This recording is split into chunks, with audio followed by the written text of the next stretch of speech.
Hello, everybody. It is Saturday, March 7th, 2026. Welcome to episode 119 of the Old Mage MTG podcast with your hosts, Old Mage Alex and Old Mage Steve. Thank you so much for joining us. If you haven't already, please subscribe to our channel on YouTube or on your favorite podcast app. You can find us on all the podcast apps, but on YouTube, you can only do this on YouTube. You can become an official channel member for the low, low price of $1.99.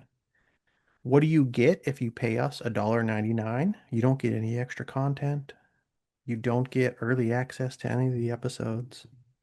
But you do get to use a little wizard emoji in the comment section. And also, the episode after you join, Alex will read you a curated poem at the end of an episode. Not a custom poem. He's not going to write them. He's going to select a poem based on what we believe your interests are. If you want to give us a little information, if you want to tell us who your favorite poet is, maybe you don't tell us anything. We read your name. We decide what kind of poetry you might like. Alex finds that poem. He reads it to you. Who else is reading you poetry on YouTube? Nobody.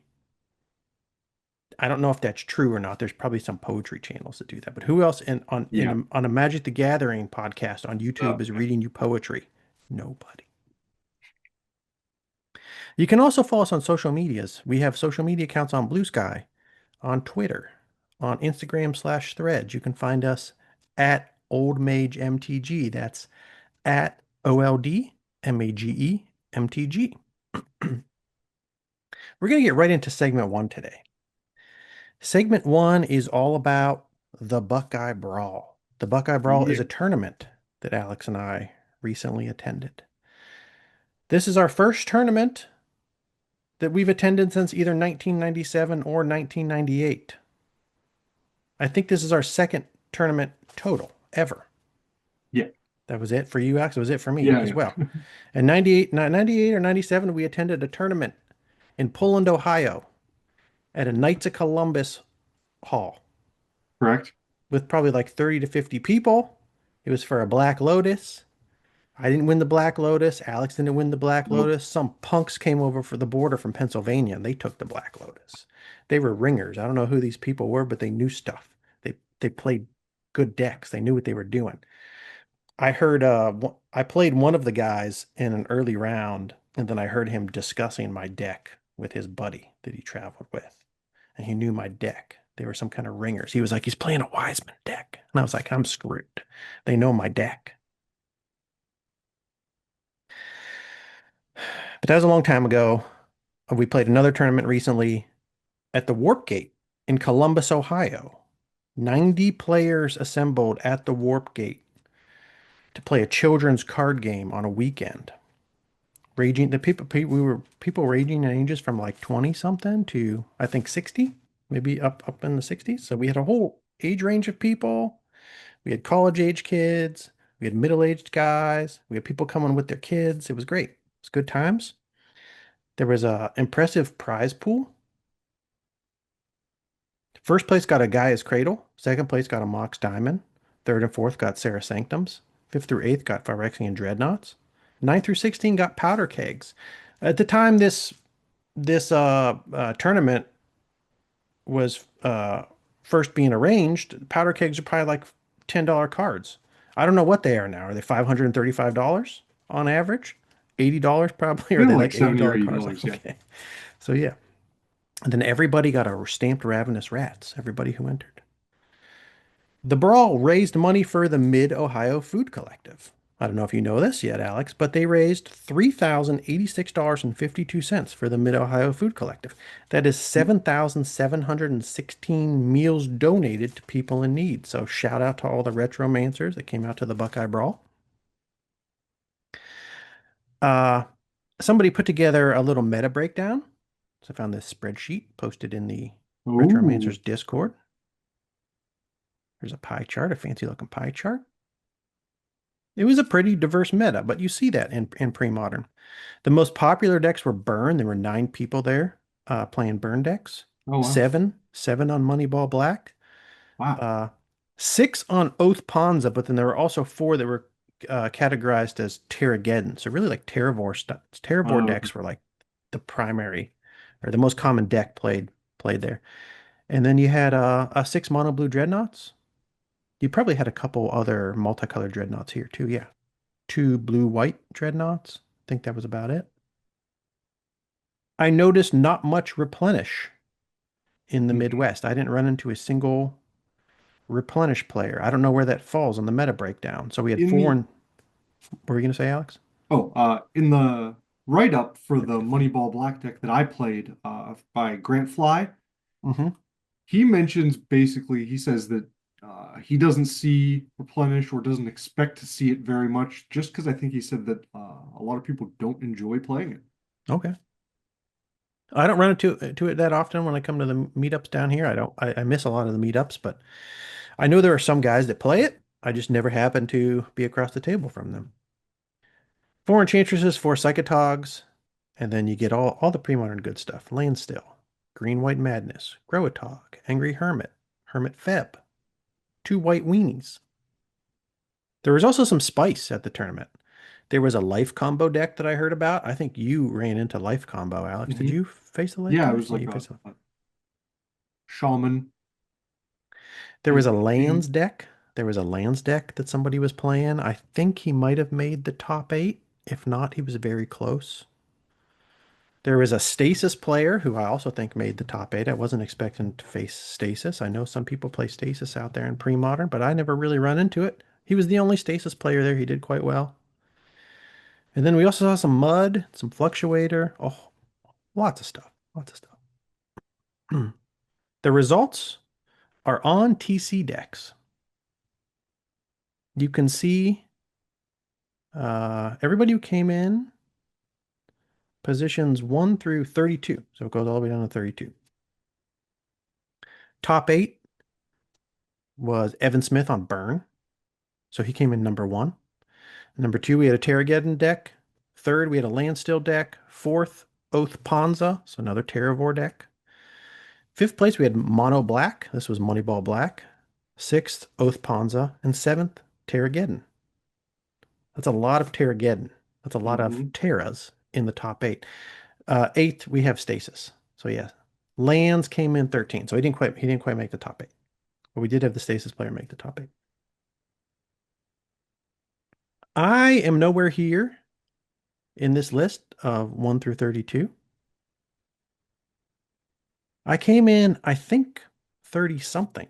So I just missed making it to TC decks. What did I play? I played White Weenie. And I'm going to talk about my White Weenie deck. Most of the episode, Alex and I are going to focus on our experience at the Buckeye Brawl, what we played, what our matchups were. I've talked about my White Weenie deck on the podcast before. I simplified it for the Buckeye Brawl. So what did I do? I ditched my Enlightened Tutor package. Some point, probably a couple months ago, I put an Enlightened Tutor package in my deck. Uh, I like the idea of tutoring for silver bullets, but the problem I was running into is the White Weenie deck itself. There's some good artifacts and enchantments you can tutor for, but the silver bullets, in my experience, just weren't strong enough. There was a lot of cards I could put in my deck that I found myself like wishing I had and could tutor for when I got into difficult situations, but they would just sort of bring me back to even, but not really finish the game for me, or not, they would just weren't strong enough as silver bullets to justify the card advantage disadvantage I was dealing with Enlightened Tutor. So I already have no card advantage in this deck. I decided I didn't need to add more card disadvantage via an Enlightened Tutor package just to get silver bullets that weren't really strong enough to finish the game most of the time. So that's what I decided. My strategy was just to play 1 to 3 drops. So I removed the Enlightened Tutor. I increased the number of creatures, mostly 1 to 3 drops. Buffed them with anthems. I upped the number of anthem spells, so I'm going with 3 Crusades. Try not to overcommit to board wipes. Hit their biggest threats with targeted removal, like Seal of Cleansing, Disenchant, Swords to Plowshare. So classic White Weenie strategy. Put out creatures, turn them sideways, hit them with targeted removal. hit them. By them, I mean my opponents. I played this deck because it is a simple strategy that I could stick to over the 7 rounds we are going to be playing and not confuse myself, not make too many mistakes, not get too tired. Pretty much one of the simplest decks you can play.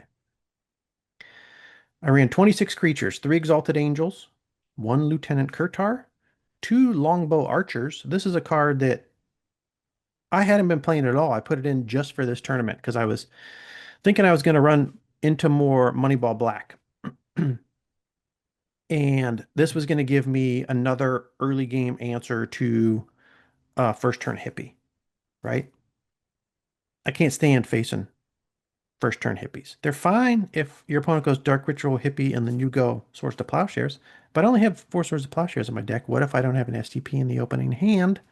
I could at least drop a turn 2 Longbow Archer. It's 2/2 with first strike, can block creatures with flying. So this gives me additional answers to the first turn hippie. I thought with the rise of Moneyball Black, this might be a good time to bring the Archer back into the White Weenie fold. I ran 4 Savannah Lions, 2 Silver Knights, 4 Sultari Monks, 4 Sultari Priests, 4 Suntail Hawks, and 2 Whipcord. The Suntail Hawks is also a new addition to the White Weenie package for me.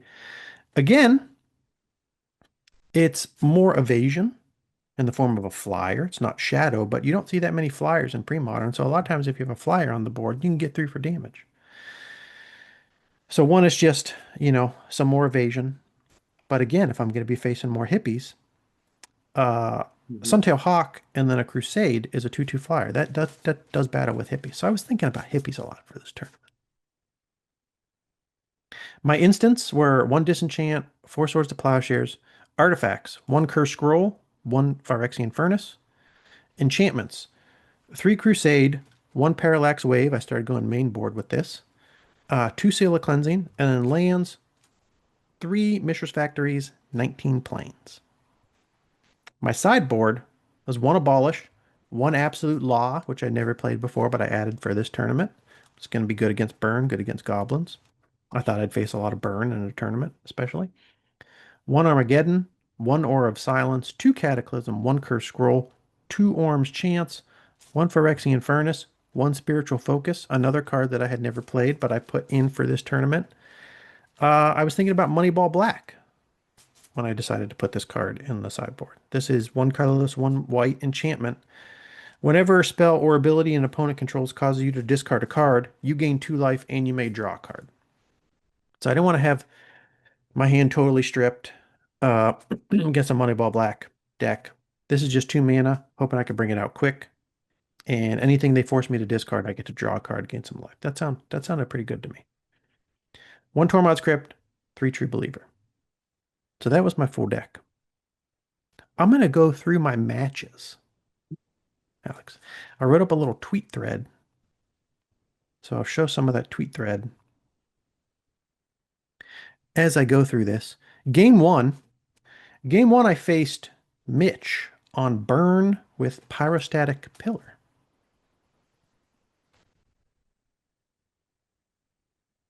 So game one, I made it. So this is a Burn deck. I will say, I think a lot of the people there playing Burn were running Pyrostatic Pillar Burn. And this is not something that I expected. I wasn't thinking about this at all. I think it's something that's gotten incredibly popular since Premodern made it onto MTGO.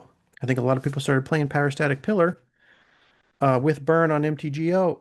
Alex, I think you and I both just learned about Pyrostatic Pillar fairly recently. I can't Yeah, remember what episode it was, maybe just 1 or 2 episodes I think ago. so. Although I might have learned about it and forgot. Yeah. We were looking at this deck and we are like, oh, this is pretty cool. I like this idea. Well, it's gotten really popular in Premodern all of a sudden. It's a enchantment from Scourge. It's 1 colorless, 1 red. Whenever a player plays a spell with converted mana cost 3 or less, Pyrostatic Pillar deals 2 damage to that player. That's not so great for me because my whole deck is pretty much designed to operate with 3 mana or less. Almost every single thing that I cast is 1 to 3 mana. So Mhm. almost everything I cast in response almost everything I cast once my opponent has a Pyrostatic Pillar on the board is going to do an additional 2 damage to me. That's terrible. But game one, I made it to turn 4.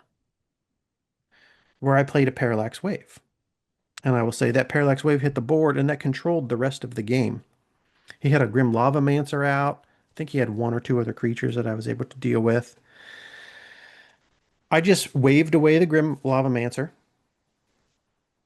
and then I kept turning my creature sideways for the next few turns, and it was enough to deal lethal. The Parallax Wave, over the several turns it was on the board with its fading counters, not only waved out his Grim Lavamancer, preventing him from dealing additional damage to me, but through its activated ability, but it also stranded Ball Lightnings in its hand, which was in his hand, which was amazing. So that won me the game. I think at the end of the game he had two Ball Lightnings just stuck in his hand that he couldn't cast because I had the wave on the board. Game one, I sideboarded out two of my Suntail Hawks and two Whip Quarters, and I brought in the Absolute Law, which is fantastic against burn. If you don't know exactly what that is, it's one colorless, one white enchantment. All creatures gain protection from red. So I brought that in, and then I brought in two True Believers. So True Believers are uh, two white, two clerics. You can't be the target of spells or abilities. So I had this dream against burn decks of dropping an Absolute Law and then a True Believer. And when I have those two cards in play, all of my creatures have protection from red, and then I also can't be the target of spells or abilities. So what is a burn player supposed to do? They're supposed to Yeah. lose the game. They're supposed to lose the game after that. Mhm. That's about it. So game two, I had these cards in my deck. He was on the draw. Turn three, I dropped an Absolute Law, and then I drew a True Believer. It was in my hand. So my dream was about to become a reality. If you drop this against a burn player, I think their only out is Anarchy. But then I had passed the turn. He cast a lightning bolt. He popped two Seals of Fire, and then he activated his Grim Lavamancer to deal 9 damage on turn 4, and I was at 9 life. So he just outran me. I was about to do the exact thing I wanted to do to beat the burn player, but he outran me. So we went to game 3. We were 1-1. I didn't take notes for this one, but my memory is I just rode protection from red creatures, uh, like Silver Knight and Soltaria Priest, plus Crusade. I had an Anthem out, at least one, to victory. So I was just able to outrun burn, which just happens sometimes. White Weenie's also an aggro deck. So that was game 1. Things were starting well for me. I forgot to take a pick. That was shameful. I was asked specifically to take a pick of each game. And I said I will if I remember. And I forgot game 1. Round 2. I'm feeling good. I already did what I wanted to do, which was win one game at the Buckeye Brawl. So the pressure was off. Round 2, I faced Dave on Moneyball Black. This is a matchup that I had thought a lot about. And this is the matchup that I prepared a little bit for too, Alex, because I'm going to spoil a little bit. You brought Moneyball Black to the tournament, and the Mhm. night before, you and I Nice. played some games back and forth with White Weenie and Moneyball Black. And my White Weenie deck did quite well against Moneyball Black. Now, when you and I were playing, there was no sideboarding. So what I really feared from Moneyball Black was the post sideboard more match because I felt like they had a really strong sideboard against me. And there were a couple things that if they hit, I was in big trouble. But overall, I felt okay with a Moneyball Black matchup. So game 1, I dropped a Sortari Monk, which is a pro black shadow creature, and then I dropped Crusade, and then Crusade, and then Crusade. That's So this is filthy. the board state when I won game 1. That's hard for a Um, Moneyball Black player to deal with. Uh, it a is. 6/5 pro black shadow creature. Once the deck lists were published, I checked out his deck list, and he was running one Diabolic Edict. So I believe that was the only non-targeted uh, removal in his main deck, at least. So really, his only chance to get out of this was to pull his one Diabolic Edict. If I had let me remember exactly what Diabolic Edict is. If I had no other creatures on the board, right? Because doesn't it Yeah, have? because Oh, you choose, so yeah, you have to be down to one creature. I had to be Or down to one creature. So I had a Suntail Hawk out too. He would have had to deal with the Suntail Hawk and then cast Diabolic Edict. But that was just a bad. I mean, that was a great draw for me, and just bad luck for the Moneyball player. That's difficult to deal with. Yeah, Diabolic Edict. Target player sacrifices a creature. So we went to game two. Game two, I sideboarded in a lot of the stuff that I have in my deck for Moneyball Black. I sideboarded in the Spiritual Focus. I sideboarded in the True Believers. These are here for a lot of different decks, but they're also very good against Moneyball Black because I can't be targeted by Ravenous Rats. I can't be targeted by Duress. I can't be targeted by Cabal Therapy. It neuters a lot of the discard. And then I brought in Abolish and Aura of Silence because I'm scared of the enchantments coming in from the Moneyball Black sideboard, Gloom especially. So game two, I dropped a True Believer, which immediately ate removal. And then he just started missing land drops, and I started dropping angels. So I morphed it. I put out a Exalted Angel for 3, a morphed Exalted Angel. I flipped it, and then I put out another morphed Exalted Angel, flipped it, and that was game over. It was just mana screw on his part, and I was drawing my most powerful creature, getting him out. So I'm up. I'm up, Alex. I'm up 2-0. Things are going incredible for me. I never imagined to start like this at the Buckeye Brawl. So what happened after round two? Round three, I met Matt on Oath Ponza. Because I'm doing so well, they're like, let's put Steve in the feature match. So this one was recorded. We had a table up front where we recorded feature matches. You might see me appear on another YouTube channel in the future. I don't yet know exactly what YouTube channel that's going to be, but they did record some of these matches. They are going to have somebody narrate them and post them on a YouTube channel in the future. What happened in round three? Well, I got my ass handed to me, Alex. It was terrible. It was my worst match of the day. I faced Matt, also known as Watches and Wizards, on Instagram. I follow this guy on Instagram. He posts a lot of old school stuff. Never met him before in person. I met him today. This is a picture of the deck he played.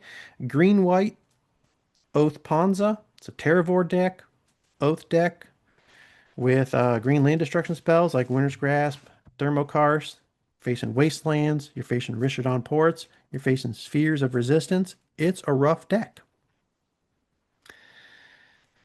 I will say, even with a low mana curve and a monocolored deck, what I was on. Sphere plus Port plus Thermokarst can still be hard to handle. I don't know if you remember, Alex, when we were doing some playtesting the night before. Do you remember me saying anything to you about Thermokarsts? no, no, what'd you say? If I saw some Thermokarsts, I think I was going to suffer. It was going to Uh, be rough for me. I was thinking about my lands. Do I have enough lands? I was running into a lot of games where I was just dropping 3 planes throughout the course of the game and no more. And I mhm. was like, I'm on a roll if I have 3 planes, but if one of them gets destroyed, I'm screwed. If one of them gets tapped down by a Rishodon Port, I'm screwed. If there's a Sphere of Resistance out and I need 4 planes instead of 3 to cast my 3 drops, I'm screwed. So that's exactly what I ran into against this deck. It was very tough. I have a low mana curve. I can generally operate on 3 mana, but that goes out the window when turn 2 Sphere of Resistance hits the board, and then the Rishodon Port comes out, and the port keeps your land tapped. The sphere costs everything cost more. The sphere causes everything to cost more than 1. And remember, with this deck, your opponent doesn't need to cast spells really. He can oath out his Terravore, or he can just drop Treetop Villages and then activate them. So it was a difficult matchup. I think in game one, I was able to remove 1 Seal of Cleansing or sorry, 1 Sphere of Resistance with a Seal of Cleansing. And I was able to cast a lion or two, but that was about it. I did almost nothing. So we went to game two. Game two, from what I remember, I was able to establish more of a board presence. There was a point where I had three creatures on the board. Might have been a lion, a suntail hawk, and a shadow creature. So I think I had five power represented on the board. And I think things were going my way. Because we got to a point where I was able to swing with all three creatures. I'd done a little bit of damage to them already. I was like, okay, now I'm swinging in for 5 damage. At this point, I was thinking, what can harm me? I'm definitely going to do 5 damage right now, right? I was thinking about creature removal with the Oath Ponza decks or the Terravor decks. Pyroclasm. He's not going to Pyroclasm me right now because that's a sorcery. So I know that's not coming. Cataclysm. Also sorcery. That's not coming. I'm definitely going to deal 5 damage, right? So let me just turn with everything. And then after I declare attackers, he paused and he started tapping 3 mana. And I'm thinking, what is this going to be? What is this going to be? Do you know what it was, Alex? Three Swords to Plowshares. I got hailstormed, brah. He hailstormed me. I thought this game was going really well for me. I thought maybe I could close it out based on how much potential damage I had on the board. I was not thinking at all about Hailstorm. I don't know if Hailstorm is tech that a lot of people are running in Oath Panza, but it's a good card. I've run into it before in mono green control decks, but I wasn't expecting it here. Hailstorm, instant from alliances. One color is 2 green. Hailstorm deals 2 damage to each attacking creature and 1 damage to you and each creature you control. So 2 damage to each attacking creature I had on the board, which I think was a Suntail Hawk, a Savannah Lion, and a Soltari, was enough to take out all the creatures I had on the board. I wasn't thinking about Hailstorm at all. If I had Hailstorm in my mind, I would have attacked with just 2 creatures. Made him make a decision. Do I cast a Hailstorm now? Do I Ooh. wait till next turn, maybe? I would have chipped away. But no. I got too greedy with my attacks. I got Hailstormed. I raised my hand. I said, Judge! The judge came over. And then I said, Judge, Defurk. Who Defurk plays Hailstorm in Premodern in Oath Panza? Well, Matt does. I couldn't recover after that. He dropped more spheres. He dropped more Rishodon ports. I think I got thermokarsted again. There was nothing I could do. So this went very poorly for me. It was an 0-2. I got embarrassed on camera. I'm hoping I also didn't do anything like illegal on camera accidentally because I don't know how to play that well. Every once in a while I read the comment sections in some of the gameplay videos I watch, especially on the old school channels, and the people will be like, "Oh, bro dropped 2 lands on turn 3. He's trying to cheat." And then usually the guy who like records the videos and stuff, he's like, "Everybody was drunk." I don't think anybody was trying to cheat, but I got destroyed so bad. I don't think I did anything that like would have like accidental that would have put me ahead. That'll just be even more embarrassing. If I watch myself back on camera and I dropped like 2 lands in one turn and I still got embarrassed like that, that's gonna be Yeah, I'm glad I wasn't on camera. bad. But we'll see. It was a fun experience. Now I have more things to keep in mind when I'm attacking with my creature hordes against Oath Panza. I was forgetting about Hailstorm. I don't know how this game would have how two would have gone if I would have had Hailstorm in mind and I wanted to attack with all creatures into it, but it would have been a closer game. I had some experience against the Terravor deck previously with White Weenie actually. Not a lot, but some. And it didn't go terrible for me in the past. But the only ones I've ever played against were the red green Terravor, and their mass removal that they run is usually Pyroclasm. Hmm. And I have enough pro red in my deck that I was always able to deal with that. Actually, in the past, people have cast Pyroclasm on me, and then I had to remind them that my creatures had pro red. And it happened again in this tournament too, in a later match. I faced another Terravor deck. It was a red-green Terravor deck. They cast Pyroclasm. My pro red creatures survived, and they were like, "Oh, I forgot about that." But those matches in the past weren't, they weren't, they're not, it's not an easy win. At least I don't find it to be an easy win, but I didn't have a terrible time with the Terravore decks. I had a terrible time with the Terravore decks overall at this tournament. I don't know if people are getting better at playing them, if I'm getting worse, maybe some bad draws. I don't know, but I had a rough time. I went back and I looked at Gary Roth's White Weenie primer that I've read a few times as I've been working on this deck. And he has a section at the end of it on different matchups. And he highlights Pawns of Oath. He says, Pawns of Oath is a surprisingly straightforward matchup for White Weenie, but depends heavily on the build. White Weenie decks built mostly with enough basic planes and wastelands can shrug off a surprising amount of thermokarst. Shrug off.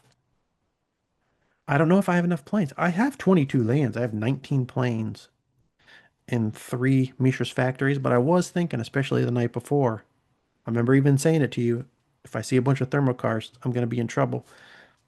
I don't know if those games go any different for me if I have 2 more planes in my decks or not. I don't know. While the green-red version with pyroclasms often cannot answer Satori Priest at all, or sorry, he says the green-white version with only STP can be overwhelmed. This is key. While the green-red version with pyroclasms often cannot answer a Satori Priest at all and struggles with hand-rain pump spells. This is all true. And this is what I had in my mind when I attacked with those 3 creatures. I was like, worst case scenario, one of them's going to get STP right now.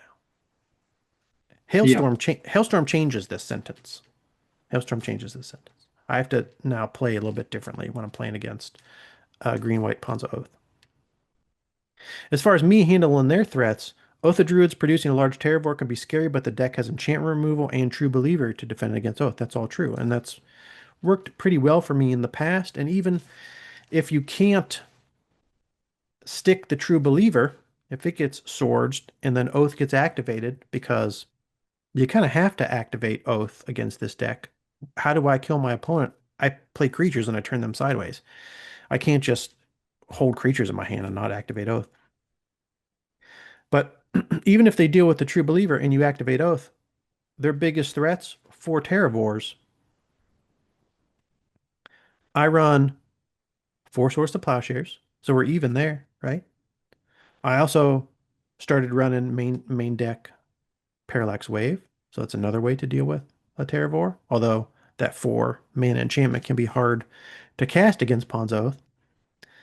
But in addition to that, you have Whip Quarters, and I have a Lieutenant Kurtar that I put in specifically for snagging a Terravore or a Dreadnought out of the sky. He comes down, he goes, Kaka! He grabs him, flings him off the board. Right? So they have 4 big threats. They have the mainlands too, which are difficult to deal with, but they have 4 big threats. I have 1, 2, 3, 7, 8 cards in my deck that can deal with those 4 big threats. So I always thought I was positioned fairly well. Uh, but yeah, the hailstorm really threw a wrench in my plan. Mm. It's not Pyroclasm, it's not STP, it's worse than those 2 cards for me. What else does he say? In the sideboard game, White Weenie can often identify less impactful creatures to remove. Cards like Savannah Lions can be very bad to play into Oath of Druids, and it's usually worth picking and choosing. That is very true. It's very easy to figure out what to take out in this match. I played the Oath decks. I just start taking out Suntail Hawks and then maybe some Lions. I put in the True Believers. I put in my graveyard, my spells that attack the graveyard, Tormod's Crypt, Phyrexian Furnace.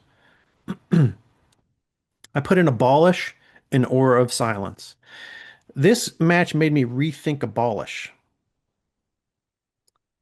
Because yes, I could play it for free, but I have to discard a planes from my hand instead of Yeah. paying Abolishes. So like that Yeah. doesn't. If I can't get the 3 mana to hard cast it, I'm not in a situation where I want to be discarding a planes either. Now, Abolish is Right. really put in for Dreadnought, as opposed to this Oath Ponza match specifically. But maybe I just don't even bother. Maybe I just put in another disenchant or something. That's what I was thinking. Aura of Silence seems like such a good card, but never ends up really doing much for me in practice other than being a 3 mana disenchant. that I can't cast at instant speed. I don't know. That's just been my experience with it. I end up also not running into Enchantress ever. Maybe this is a lot better against Enchantress. It seems like it would be, and it's kind of why I have it in there. I just never end up in that matchup. A little bit more from Gary Ross Primer. Bah, wrong, wrong thing. Cards like Phyrexian Furnace, Sabo's Web, or Oath of Lieges can completely invalidate the imposing strategy if not handled quickly. I wanted to highlight this because I used to have Sabo's Web in my sideboard. It was one of the things that I would sometimes bring in and then Enlighten Tutor for in certain matchups. And I missed not having Sabo's Web in my sideboard in this tournament. It is excellent against the Terravore decks because they have the four Terravores that I should be able to deal with my four STPs, my two Whip Quarters, my Lieutenant Kurtar, and my Parallax Wave. But in addition to that, they have the manlands, right? I got Sabo's webbed in one match, and it shut down my Mishra's Factories, which I was needing at the time. They have the manlands. They have the factories, and they have the treetop villages, which can hit you for three. This is 8 cards that Oath Ponza deck does not need to pay mana to cast. They just drop them on the board under the sphere, and then they start getting through. I really needed the Sabo's Web for that matchup. Uh, if I were to run this back, I would not put in the spiritual focus because I found myself not needing it actually at all against Moneyball Black. The True Believers do enough work against Moneyball Black, and I took out the Sable's Web for a spiritual focus. That was a mistake. That's what I'm saying. And I'd probably take out the Abolish and put in a second Sable's Web. I really missed having that card in my deck. It is a cantrip too, so I mean it replaces itself in addition to locking down their mainlands. I took it out because I decided to run my own Mishra's Factories. Mishra's Factory is a good card. Do I need it in a deck that already runs 26 creatures? Did the factories do any work for me at all in this tournament? No. Hmm. There were just sometimes where I wished I had a plains instead. Yeah, I was gonna say it is. I mean, it's you think it's a monocolor deck, so I can fit the factories in, but like, That is what I thought, and I can. it's But still putting some stress on you then, though, for if you're already having trouble with planes and you're trying not to add more. yeah, look at the number of Terravore decks in this top eight. It was half the top eight. I mean, the Sable's Web would have been beautifully positioned for this tournament, but I took it out. Son of a bitch. So now I'm 2-2, Alex. You have a fair amount of two white casting cost stuff too. Like, Sorry, I'm not 2-2. I'm 2-1. But yes, I do. You're yeah, right. You are right. I don't like it actually when I draw my opening 7 and I see one plains and one Mishra's Factory. yeah. I'm like, fuck. You have a lot of creatures and you have the anthem effects. Yeah, so maybe try it without it. I don't feel like I need them. It's a good card. Do I need it at all? Eh, I don't think so. And it made me take Sable's Web out of my sideboard, which was devastating. Round 4. I'm 2 wins, 1 loss. Round 4, I faced.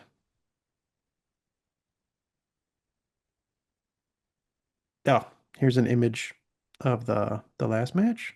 Whip Quarter, Suntail Hawk, Sphere of Resistance, Terravore, trampling down my throat.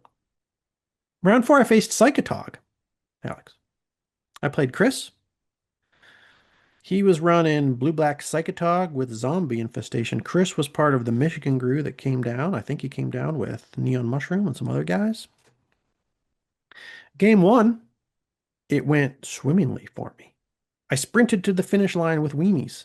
I was dropping them on curve, dropping Crusade, turning creatures sideways. Nothing was coming back at me. It was over quick. All I saw on his end were a few planes. He gushed. He cast Impulse. He cast Op. I just saw, sorry, I said planes. A few islands. I just saw islands and cantrips for the most part. So I was like, I think I'm playing against Mono Blue Dreadnought. That was my Mm, thought. I see mm. Islands, I see Gush, I see Impulse, I see Opt. I'm thinking Mono Blue Dreadnought. So I sideboarded as if I was playing Mono Blue Dreadnought. I sided in my anti-Dreadnought spells, which would have been things like the Orange Chant would have come in, right? The Abolish would have come in, and I believe I brought in the Aura of Silence also. So then game two, he drops an island, and then he drops a swamp. And I'm thinking, oh, what am I facing?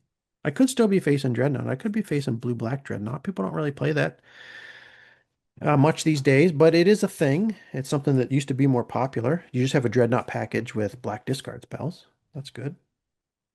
Disrupts their disruption. I found out that he brought in more removal. I was now facing Engineered Plagues. So he dropped an Engineered Plague. And I was also facing Zombie Infestation. He was drawing cards with all the blue card draw spells, and then he was pitching those cards and generating 2/2 zombies and then swinging them right at me. I couldn't get my enchantment removal through. I needed to get rid of the engineered plagues and especially the zombie infestation. But what did he bring in from his sideboard? I think it was probably in his sideboard. He brought in a null. So I think I'm casting Seal Cleansing to get rid of his zombie infestation and things are going to get better for me. No, he annuls it. He counters it with one blue. So Annull came in for the side from the sideboard. Engineered Plague came in from his sideboard. His zombies went wider than my weenies. I lost game two. So we go to game three. I kept a 5 land hand in game three, Alex. I was sitting there staring at it. This was also the point in the tournament where I felt my battery drain. I was just sitting there and it went whoosh. I felt something come over my body and I was like, I'm getting Yeah. tired. And I actually had a conversation with myself in my head about how I should probably mulligan this hand because it's not that great to keep a 5 lane hand, but I'm tired of shuffling. I don't want to shuffle again. I just want to play. So I just kept it. Now, I will say, I don't think the game would have gone better than me if I had mulligan because it actually turned out well. The thing that causes me to keep like 4 and 5 lane hands sometimes, the thought, that thought I had actually turned into reality. I had a bunch of lands in my hand, and sometimes I look at that and I want to justify keeping it, thinking, got a bunch of lands in my hand. The next few draws, it's going to have to be spells, right? It's Can't be got to be spells. lands. Well, it did turn out to be spells. So I was dropping lands and I was curving out. But then he powder kegged. He had a powder keg in his deck. So the powder keg got, I can't remember how many creatures. I think maybe two. Got a couple of my weenies. Then I dropped a couple shadow creatures. So I was pulling more gas, right? I was drawing creatures, playing them out, turning them sideways. I dropped a couple shadow creatures. I had 2 shadow creatures on the board that were chipping away for 4, and then the engineered plague came down. But he actually went. This is what happened. He goes, Judge. He called a judge over. Now I'm learning.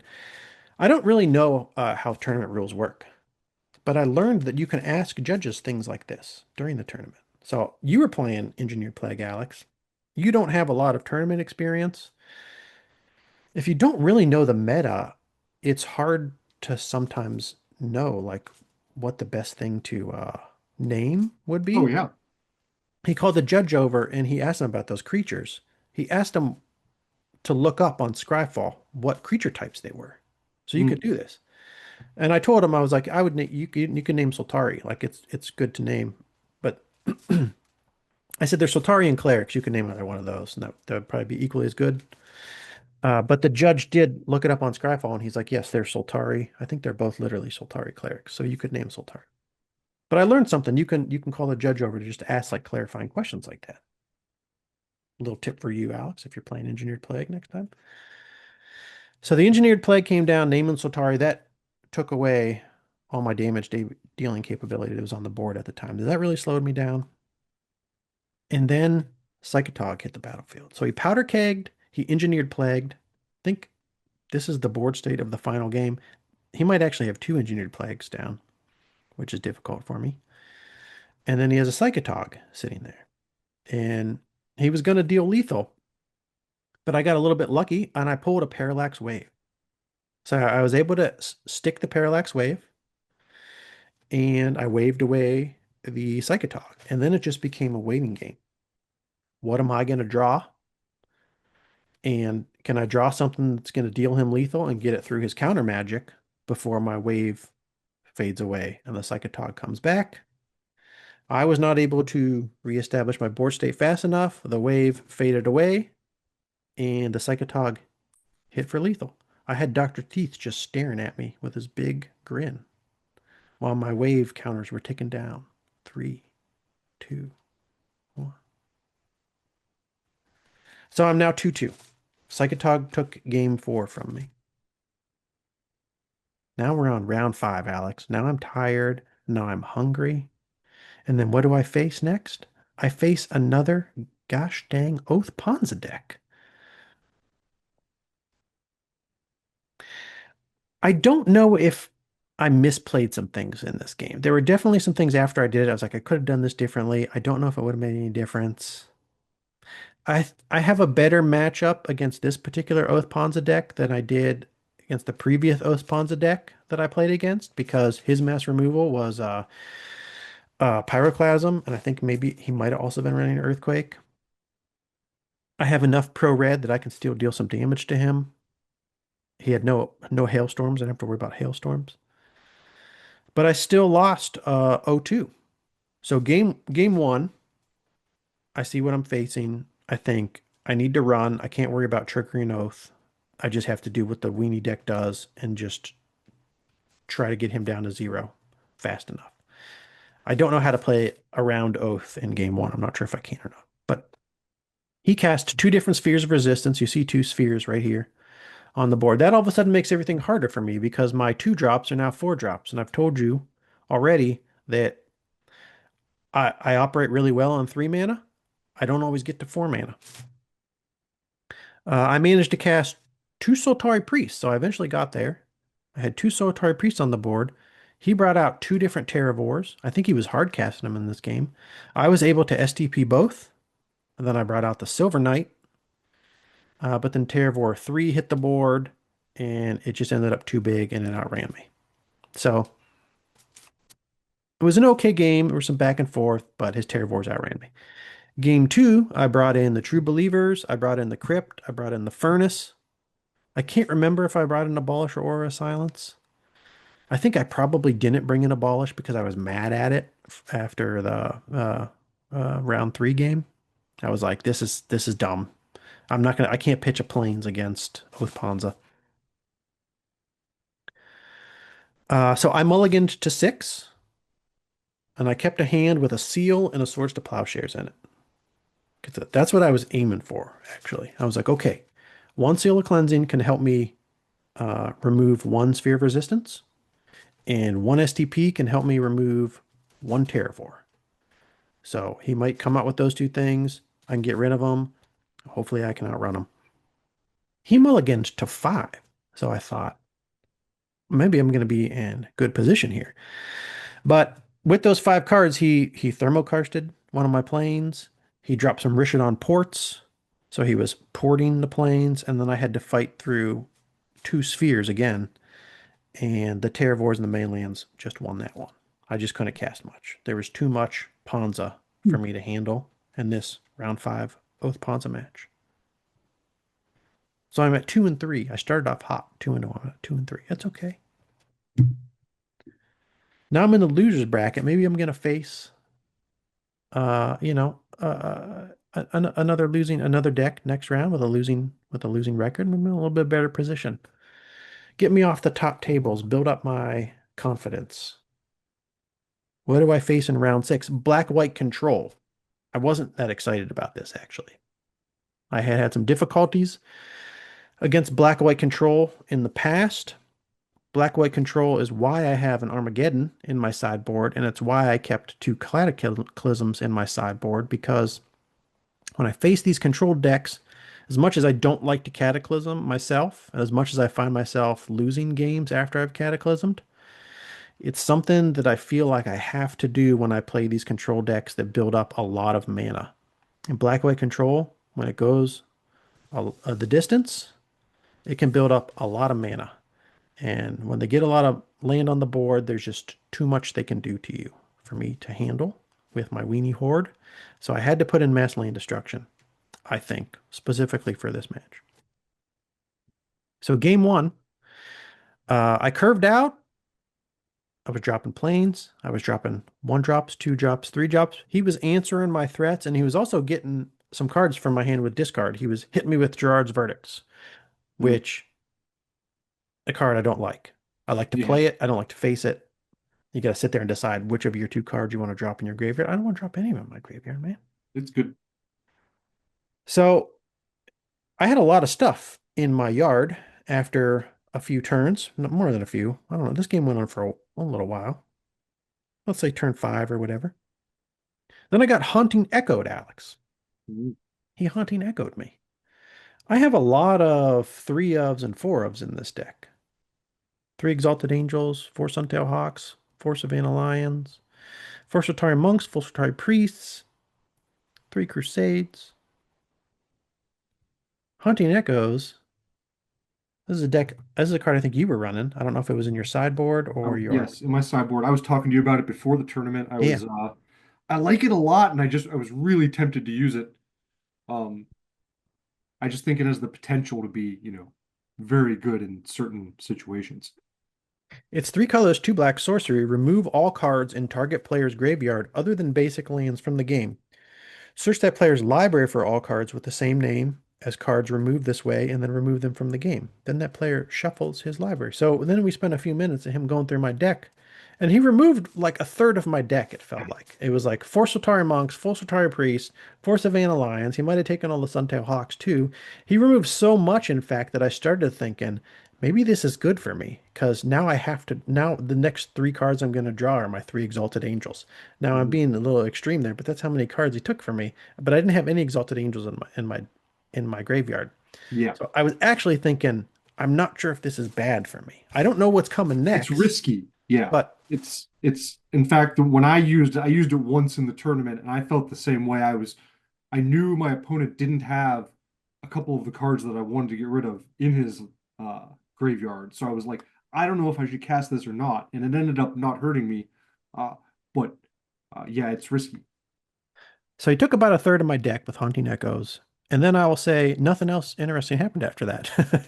I just had like one or two creatures that I was able to cast after that, and I kept swinging, and he just didn't draw enough threats. Mm. I felt like he was mana flooded. He just wasn't there. I don't know how many threats were in the deck, but he just wasn't drawing them. Yeah, yeah. So then we go to game two. Game two, early on, I drop a lion, maybe another creature. He drops an engineered plague. Turn three, names lion. Right? So he takes out my Savannah lion. Yeah, that's not so bad for you. Not so bad. I do actually remember what I had on the board. I had one lion, one bird, and one Sultari on the board at the time. And I was smiling actually. I was like, I did good. I did good. When I first built this deck, it was full on shadow, and I was extremely susceptible to engineered plague. And now I find myself in this tournament where, I got hurt by the engineered plague in the Psychotog match, but it was still a close game, and it's not like he took Yeah, you have all of my creatures or diversity. my yeah, he didn't like prevent me from if I had there were a bunch of things I could have drawn after that and still cast out into the plague and been fine. Uh that wasn't the case when I first built this deck. Like engineered plague naming Sultari or cleric could completely devastate me. I found myself just with half my deck stranded in my hand I have to remember that for my clerics deck. when one plague hit the ground. I diversified my creature types and put in more anthems, so a lot of the times I'll still have one, I can get an anthem out that will allow these creatures to survive even in the face of one engineered plague. But it's mostly the diversity of creature types that helped me. I learned some things, Alex, not only from previous gameplay, but from my studies in evolutionary biology, right? Genetic diversity in a population helps make that population more robust in the face of threats from infectious diseases, whether natural or engineered. So, all sorts of synergies going on here from my magic gameplay and my previous studies, right? So he named Lion but I got a lot of non-lands in this deck. I kept chipping away. I kept chipping away. Game two, I brought in Armageddon, specifically with the dream of dropping 2 to 3 creatures and casting a turn 4 Armageddon, right? So I have 3 creatures on the board. His turn 3, he names, or he drops an Engineered Plague, names Lion. I'm down to still 2 creatures. What do I draw next turn? I draw an Armageddon, Alex. I had 3 lands on the board, a couple creatures, and he had no offensive threats at the time. So I'm thinking, okay, this is great. Next turn, I'm going to draw planes. I'm going to cast this Geddon. It's going to be over. It's going to be over for him. He's not going to be able to build back before. He's not going to be able to build back fast enough. Uh, and I'm just going to chip away over the next 3 or 4 turns, bring him down to 0. I draw not a planes. Pass. I draw again, not a planes. Okay, I attack. I pass. I draw again, not a planes. I'm like, okay, now the wrath of God is coming, and then he's gonna cast an exalted angel and I'll be fucked or something. I'm staring at this card. This is just like the first match against Burn. I'm like, this is the dream, right? Absolute law, true believer. He kills me right before it. Black white control. This is the dream. At Armageddon, there's 1 copy of Armageddon in my sideboard just for this. So I can curve out turn 3, turn 4, drop Geddon before he gets any big threats out. And then I'm just not drawing my 4th land. Not drawing my 4th land. Lucky for me, I didn't need to Geddon, Alex. I just kept chipping away with those 2 creatures. My opponent never drew another threat. He was mana flooded again. I think he was just mana flooded. I think he just had bad draws. This matchup was easier than I expected to be. I won 2-0. That was black-white control. I forgot to take a pick again. Shame on me. Shame on me. Shoot. So that brings me to the final match of the tournament. I'm 3-3. Am I going to have a winning record or a losing record? What do I face in round 7? I look at Spice Rack. I see Yeetus McFetus. I'm like, that sounds crazy, man. Who is this wild man and what is he going to be playing? Well, Yeetus McFetus brings Oath Ponza to the table. It's been a nemesis of mine all tournament, but he brings an unusual Oath Ponza brew. It was Oath Ponza with Form of the Dragon, and it also had Academy Rector in it and Sterling Grove to tutor for more enchantments. So it was Oath Ponza plus additional like toolbox enchantments. Okay. So game 1, I had a couple weenies on the board, but he had removal for my bigger threats. I had 2 Exalted Angels that I was, rolling out there, turned upside down. I played a couple weenies, and then I'm like, oh, I just got this little 2/2, then I'm going to turn upside down. I'm just going to put this out here. You don't need to worry about it. But he killed them before I was able to flip them. I never got to 4 lands. I got him down to 6 life. I was at 16. So I'm like, this might be going okay for me. I had a Crusade out on the board. That's one of my flipped Exalted, or my upside down Exalted Angels, paid for its morph cost. Here's a Silver Knight, 3/3. I got a Suntail Hawk, which with the Crusade out, it's a 2/2 flyer. I was facing 2 Terravors. He has 2 Terravors out here, right? And a Form of the Dragon. The Form of the Dragon, do you know what Form of the Dragon is? I can't remember. I'm looking up right now. He used it to kill one of my creatures. Next turn, he was going to use it to kill either the Suntail Hawk or the upside down Exalted Angel. My Silver Knight luckily has protection from red. So Form of the Dragon is it's a red enchantment. And I think he brought this out when I attacked into his Academy Rector with a Silver Knight. And the Academy Rector went to the graveyard and then he tutored up this. But I had to attack. I felt like I had to attack. Yeah, that's tough. I can't not attack with my White Weenie deck. If I don't attack with my White Weenie deck, I just delay my inevitable death. That's what I feel like. Form of the Dragon is a red enchantment, 4 colors, 3 red, which is why it's a good Academy Rector target. Yeah. At the beginning of your upkeep, Form of the Dragon deals 5 damage to target creature or player. At the end of each turn, your life total becomes 5. Creatures without flying can't attack you. So That's this is hard. crazy.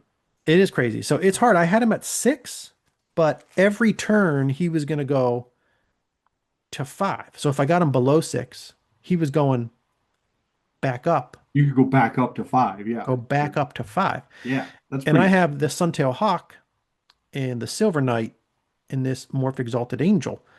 So like I really felt like I was in trouble.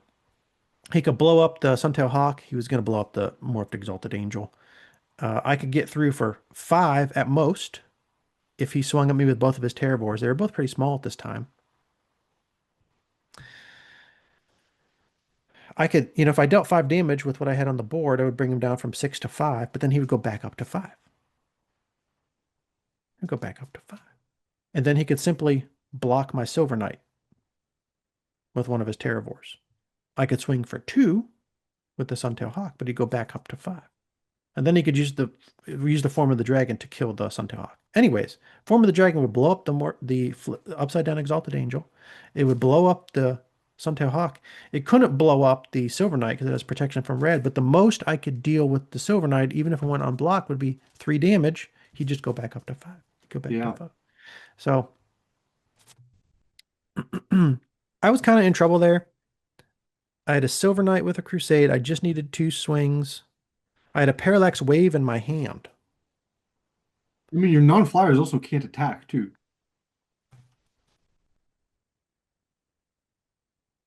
Oh yeah, I forgot about that. Yeah. So Creatures without flying there's can't that. attack. Okay, so my only way out here. Well, so I had a parallax. I had a parallax wave in my hand. I needed to draw planes. I could have waved out the Terrorvores. I never drew the planes, which means I never even got to 4 mana. So I never would have even been able to flip my Exalted Angel, which Mhm. Form of the Dragon deals 5 damage. Exalted Angel flipped is now 5/6. I don't think I had any outs here because the Silver Knight couldn't have attacked. I was thinking if I waved out the 2 Terrorvores, then I had a few turns, I would have had to draw a seal. That was my only chance. Plains, wave out the 2 Terrorvores, draw a Seal of Cleansing. Probably not going to happen. And it didn't happen. I lost the game. I went down 0-1. It was going well for me until the Form of the Dragon hit the board. Something that Yeah. I've never faced before. Yeah, I'm not sure if I've ever seen this card. I know the art, but I think that's because that type of dragon is on other cards. Like I definitely recognize the big, like oversized dragon face, but I'm pretty sure it's because it's on one or two other cards. Okay. I think there's a creature that looks like that. So we went to game 2. Turn 2 of game 2, I played True Believer. And that was good because he had an oath out. So the True Believer prevented his oath from triggering. I was able to get a Soltari Priest on the board after uh, stifling the oath with the True Believer. And I was chipping away. He eventually had to hardcast Terravor. He's just sitting in his hand. He didn't have removal from our True Believer, and his oath wasn't activating. So he hardcasted Terravor. It was 1-1. Next turn, he cast Cataclysm. That was not great for me. I can't remember exactly how many land I had on the board, if it was 3 or 4. I think he had at least 4 out.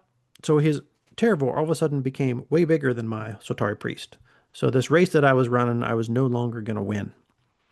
Uh, I got rid of everything except for 1 Plains and 1 Soltari Priest. And he kept 1 land and what was probably like a 7/7 or an 8/8 Terravor. I can't remember exactly. But I was like, this is going to be rough. I think I have 1 out, one potential out here. So I closed my eyes. I put my hand over my deck and I went like this. And I imagined the card I needed moving to the top, moving to the top. And then I pulled. And what did I pull, Alex? a Tormod's Crypt. I dropped the Tormod's Crypt for 0. I stripped away his graveyard, shrunk the Terravor. The Terravor remained shrunken enough that I was able to outrun him with my priest and whatever I cast after that. So that was that turned the tides of the game. Top deck Tormod's Crypt brought me to victory. There you go. That was game 2. So game 3, I kept an opening hand with 1 True Believer and 1 Seal of Cleansing. I like to see that in an Oath deck. Terravor Oath. Sometimes 1 Seal of Cleansing, 1 STP. I also keep 1 True Believer, 1 Seal of Cleansing, 1 True Believer, 1 STP. Turn 2, he cast a Sphere of Resistance. Then he dropped a Rishadan Port as his land on turn 3. I was like, this is what I hate to see from these Oath Ponza decks. All my mana, all my spells cost 1 more mana to play now. Plus, he has a Rishadan Port to keep one of my lands tapped down every every turn. I pretty much need 2 extra mana to cast everything. We've already talked about how I'm pretty good. I could do a lot on 3 mana. I can't do a lot if I need 4 and 5 mana. I eventually got to 4 planes. So that allowed me to destroy one of his spheres with a Seal of Cleansing. And then I was able to drop after that a lot of 2 casting cost guys. And then I morphed an Exalted Angel and flipped an Exalted Angel, and that ended the game. So he just didn't draw a lot of heat, and I'm pretty sure my True Believer stayed on the board the whole time. He didn't find any removal from my True Believer, so he just wasn't activating his Oath. So I ended the night with a win. I ended the night with a total a final record of 4 and 3. This particular Oath deck, it was a pretty cool Oath deck. It was more unusual than the more standard ones that I played, but it was a little bit less Ponza focused than the other Oath decks I faced. There was just less land destruction in it, I think. So that made it easier for me to deal with. And I Mhm. had enough removal to get the job done, and I had enough mana to cast my threats. So I won versus Burn, Parasitic Pillar Burn, won versus Moneyball Black, loss. I took a loss against Oath Ponza, lost against Psychotog, lost again against Oath Ponza. And then I ended the night with 2 wins against Black White Control and then Oath Ponza / Form of the Dragon. Takeaways. I'm done with White Weenie for a while. I need something new to play. I have fun with this deck. There's a lot to think about actually when I play this deck. It's not just about dropping creatures. I think there are ways for me to improve with it. I think of things that I could have gone differently, maybe gone 5 and 2. Uh, but I think I've already gotten a lot better at piloting it than I was maybe like a year ago when I first started playing Imperial White Weenie. I think I've improved the deck. It's better than it was when I was just playing the Shadow, Imperial Armor, Cataclysm White Weenie deck that I started with. And I'm just looking for something different. I might go to Red Green Goblins when I want something competitive, and I want to play a lot of Mono Green. I want to mess around with 10 Land Stompy. I want to play with Mono Green Beefcake. And I actually saw a Mono Green Control deck on a YouTube channel, Crucible of Words, recently that I thought was pretty cool. It looked like a lot of fun to play. I think I'm going to sleeve that one up. It also gives me an opportunity to play Thawing Glaciers, Alex. Thawing Mm. Glaciers, which I'm excited about. So that's what I think I'm going to do for a while. If I bring this deck back to any local meetups, what am I going to do differently? I'm not going to have Spiritual Focus in the sideboard. I just think it's unnecessary. I think I have decent game against Moneyball Black, especially with the True Believers, especially with the Longbow Archers And I feel main like, board. you have a lot of creatures, so some of their removal is either going to not be able to hit maybe anything in your hand at all, uh, or, That's true. maybe creatures that, you can replace, if it is removal that hits them. So you're a little bit resilient to that already. So I think that'll come out, and definitely Sabo's Web will be back. I was underestimating the amount of main lands that I would face. Might even put in a 4th True Believer or an additional Tormod's Crypt just to have a few more tools against the Terrageddon deck, the Terravor deck. Uh, Tormod's Crypt would also help against Replenish, which I just ended up not facing. But after the tournament, I also found another card that I thought maybe this would be nice, but I think maybe say Saba's Web still gets the slot over it. This card isn't great, but it was, you know, sometimes all I need is 3 mana. The problem is when you have 3 mana against the Oath Ponza deck, you don't necessarily have you don't necessarily have this you still don't necessarily have enough to play your spells, I guess is what I'm getting at. Because spheres of resistance make your 3 casting costs spells, 4 casting costs. And if they have Richard on port, they can tap your lands.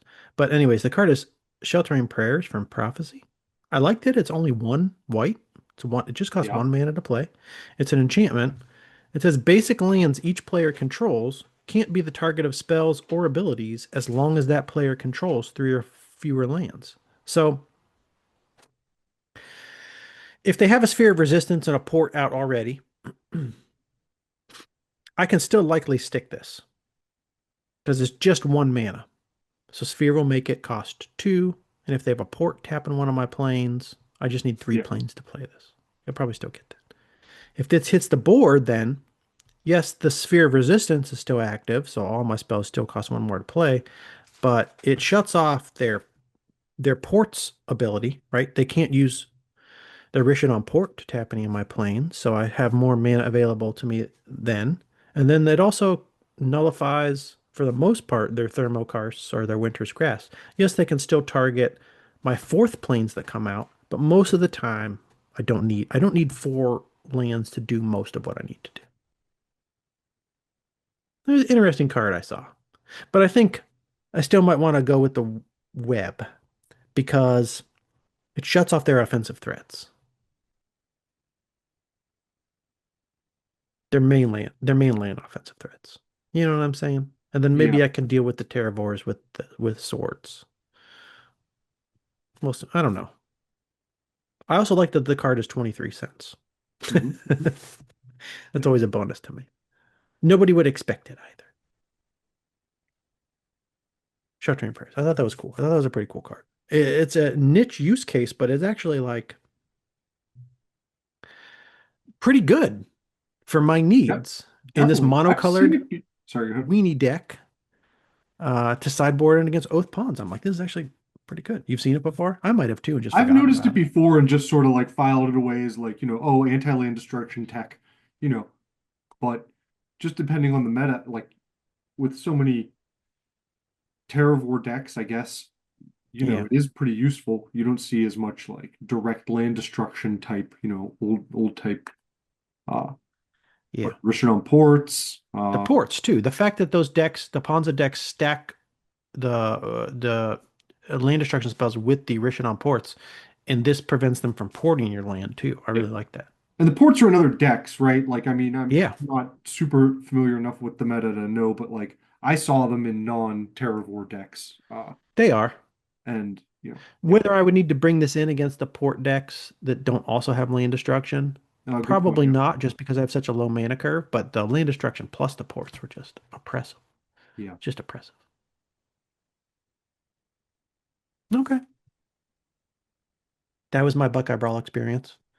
Very good. That was a Alex, thorough report, Steve. yeah, I wrote up a lot of stuff. Yeah, I didn't I do I that. So like I didn't do I, that much. I like to yap. Alex, you also attended the Buckeye Brawl. I did. I did. I was Uh, there. I'm gonna find your deck. I gotta pull your deck up. Yeah, pull my deck up. This I'm, is I'm not going to go through my matches as carefully because they were less exciting than yours. I went 1-6. I mostly got stomped all day. Uh, I'll talk briefly about the decks I played and some stuff that I learned. But I played this Moneyball Black deck mostly because it was a budget deck that I could throw together fairly quickly. I spent some time thinking about it, but I mostly used Grant Fly's Moneyball Black deck. mhm. Um, I just really needed more practice before this tournament. I was woefully, unprepared, I think. A Uh, couple weeks before the tournament, I posted something on social media. I was like, "Oh, I'm going to my first tournament in, X number of years. You got any tips for me? And like the very first response was somebody posting a GIF, like somebody in front of a chalkboard writing practice, practice, practice. And I Yeah. was like, well, I'm fucked. Yeah, yeah. So yeah, it helps. It helps if you have a better understanding of the meta, if you understand how Yes. most of the other decks that you're probably going to face operate, what their key cards are, what they're Mhm. going to do to you, what you can do to them to best hamper their game plan. Yeah. And And I you tried own, to prepare some, but I just, yeah, it was, I needed more practice for sure. It was, it was pretty rough. And there was a lot going on. There were a lot of people there. It was loud and nine, close, and it was hard 90 to people showed up. concentrate a I lot. don't know if I made a lot of mistakes. Um, but yeah, more practice. Uh, my first match was against Stasis, the Stasis deck in the top eight. Uh, just locked me down. you told me that. I was like, that's a bad first round because I literally have no idea how I would do against Stasis. I Yeah. haven't played against Stasis probably since 1995. Uh-huh. I don't even remember exactly. I mean, I don't even know. I don't know what I got. You got nothing. I don't know what I do against Stasis other than It's a just like terrible matchup for me. Yeah, I try to mean, cast a one drop. all I can do is, yeah, hope I can hit my, get enough discard spells or remove enough of the threats. But yeah, I have no enchantment removal. Um, it was I got gushed all day long. I got gushed against Yes. at least three different decks I was playing. I got Were gushed against one deck, just gushing one on deck. me. I didn't play any going off topic. I didn't play any Terravore decks, and I kind of wanted to. I was, a little bit I was hoping for that matchup a little bit. Um, Because I they were had all in the top removal eight. options. They all kept winning, Alex. So you, Yeah. you didn't Yeah. get to face them. Yeah. But Stasis, What- yeah, it just locked me down. That was Let's it. look at the stasis. There was Yeah. only one stasis deck at the tournament. So this is the This stasis. was Zach from Pittsburgh. He was very nice. I told him that I remembered getting crushed by Stasis many, many years ago, so it was a little bit of a trip down memory lane for me. Um, I'm trying to think of how many ways they have to bounce stasis back to their hand now. They have chain of vapor. Did he chain a vapor the stasis back to his hand ever? I don't think so, Okay, I don't know if that's a thing they do, but that seems like maybe that would be a thing that they do sometimes. But back when we played against Stasis, Gush was not printed yet. right? So Stasis is a lot more annoying when your opponent also has Gush, Mhm. right? He probably did that, right? He probably gushed after he played Stasis, and then he got to. Did that happen? Yes, I'm sure. Okay. You can't ask me too many questions about this because I didn't take notes and it's foggy now. But mostly he just had the stasis down. He didn't really need to bounce it back too much. He had Okay. Forsaken City, which bounces itself back. Oh yes. Okay. So they probably run four Forsaken City. He runs four Forsaken City. Mhm. Forsaken City doesn't untap during your untap step. At the beginning of your upkeep, you may remove a card in your hand from the game. If you do untap Forsaken Doesn't City, bounce itself back, but it untaps itself. Yeah. if you remove a card in your hand from the game, okay. So he can keep getting mana that way. Yeah. Dromor's Cavern is a bounce lair land. Yeah. But mostly he just had it down, got the black vices down, and I died. You just died to Vice. Okay. Yeah. That's a good start to the tournament. Yeah, yeah. But Uh, then I played, sorry, go ahead. did you sideboard anything in against that? I would be like, I Again, I probably can't remember some of these. I sideboarded every game I played, every okay. match I played.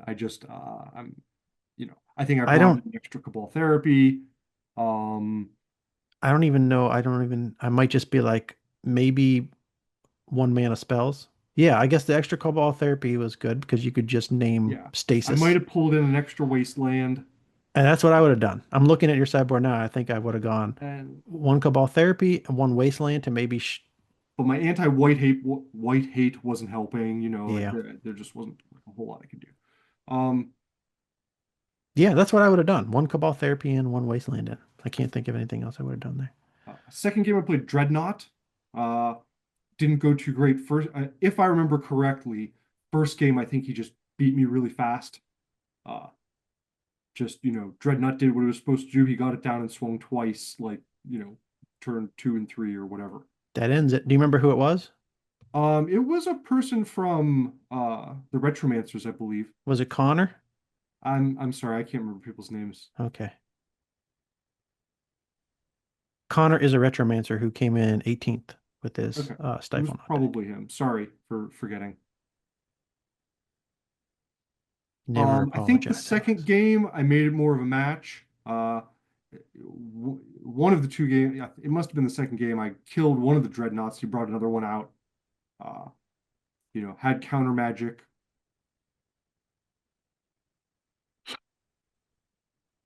But yeah, I don't know what the Mono Black player wants to do against Dreadnought other than try to make them discard their combo pieces. yeah, discard, And and I have removal that affects it. I have low mana yeah, removal that affects it, but I think I yeah. just didn't draw enough of it fast enough. Which that's the thing with the Dreadnought deck. You fill your card, even if your deck is filled with cards that can combat it, they see so much more of their deck than you do. Yes, yeah. And they have free counter spells that they can use. So like Mhm. I found myself the reason I put Abolish in my sideboard to bring in against Dreadnought is because it can end the game in two swings. I'm like, I want to bring it. I need a free spell, a free anti Dreadnought spell that I can cast at instant speed. So in one turn, I could potentially have three ways to remove their Dreadnought. Yeah. So I imagine Tall order. try and disenchant, STP, and then okay, getting both of those countered, and then pitching a planes and going abolish. And hopefully the third one they've run out of counters in their hand. Yeah, yeah. But that because that's sometimes what you have to do. Like you have an answer to it, but one answer isn't enough. Yeah, you sort of brute force your way through, and then you Yeah. need like a really, you need an appropriate hand to be able to do that. Yeah. Um, so yeah, it was, I when I read the write-up for the deck, like Hmm.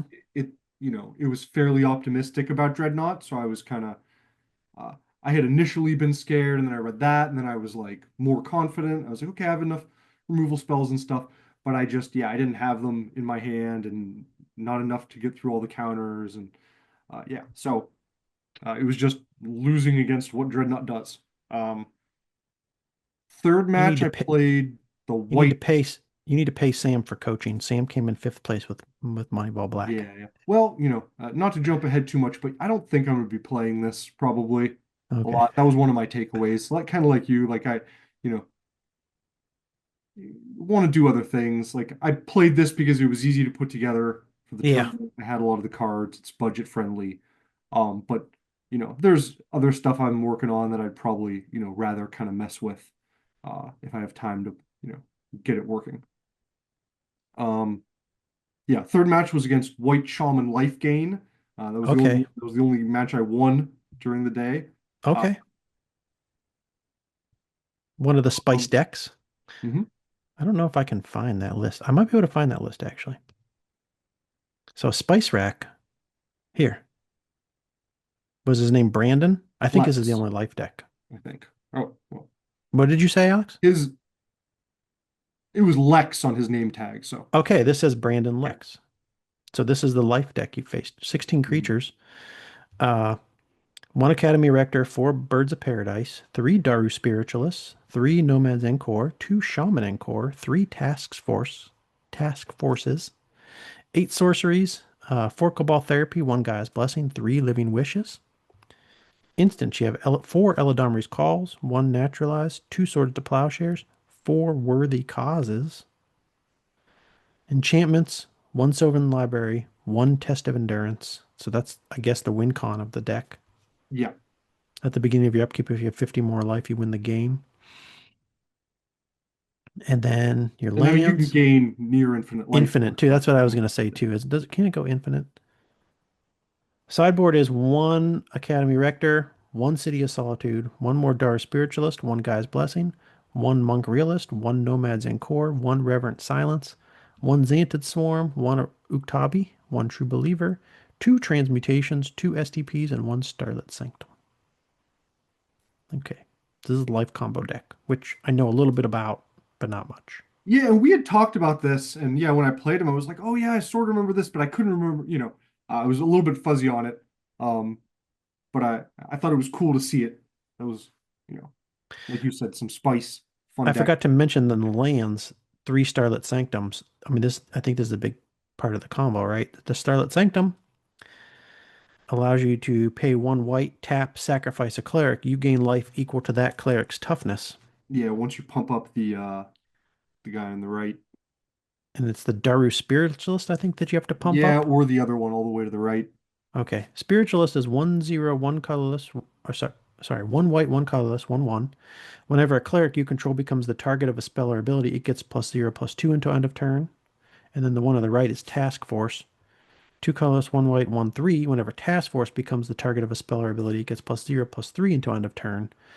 So you use the Shaman's Redirection ability that you have to Yeah, pay 0 for as many to times as you want.